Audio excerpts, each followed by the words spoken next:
আর বন্ধুরা, আমি আজকে একটা ইলিশ মাছের রেসিপি করছি।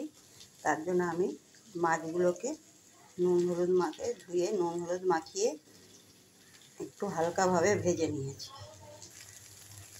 সেই মাছ ভাজার তেলে কালো জিরা আর কাঁচা লঙ্কা ফোড়ন দিয়ে ওর মধ্যে আমি একটু গাঁঠি কচু দিয়েছি, তার সাথে এই যে ঝিঙা দিয়েছি একটু, আর এই বেগুন দিয়েছি। বেগুন দিয়ে একটু নুন আর হলুদ দিয়ে এটাকে ভাজা করে নিয়েছি। দেখুন, এটা ভাজা হয়ে গেছে। এখন আমি একটু এর মধ্যে জল দিয়ে দেব। এর মধ্যে আমি এখন জল দিয়ে দিয়েছি। যার পরিমাণ মতন জল দেবেন। আর নুন আর আমি হলুদ দিয়ে এটাকে ভাজাই করেছি।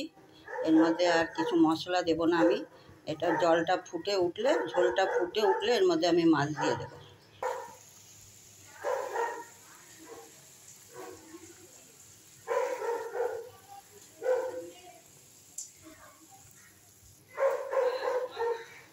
ঝোলটা আমার ফুটে উঠেছে।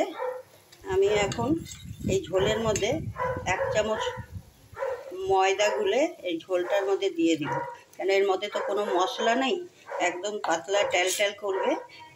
ময়দা যদি না থাকে আটাও দিতে পারেন, আটা না থাকলে কর্নফ্লাওয়ারও দিতে পারেন। 1 চামচ দিয়ে দিবেন, তাহলে ঝোলটা একটু মাখা হবে, কেন মশলা ছাড়া মাছের ঝোল। এখন আমি এর মধ্যে মাছগুলো দিয়ে দেব। দেখুন, ঝোলটা ফুটে উঠে গেছে। মাছ দেওয়ার পরে ঝোলটা ফুটে গেছে। আমি আর বেশি ফুটাবো না, কেন সবজিগুলো সব সেদ্ধ হয়ে গেছে। আর মাছটা বেশি ফুটালে মাছগুলো, ইলিশ মাছ তো একটু জানেন নরম ধরনের হয়, নাহলে ওটা ভেঙে যাবে। বেশি ফুটালে কোনো টেস্টও থাকবে না।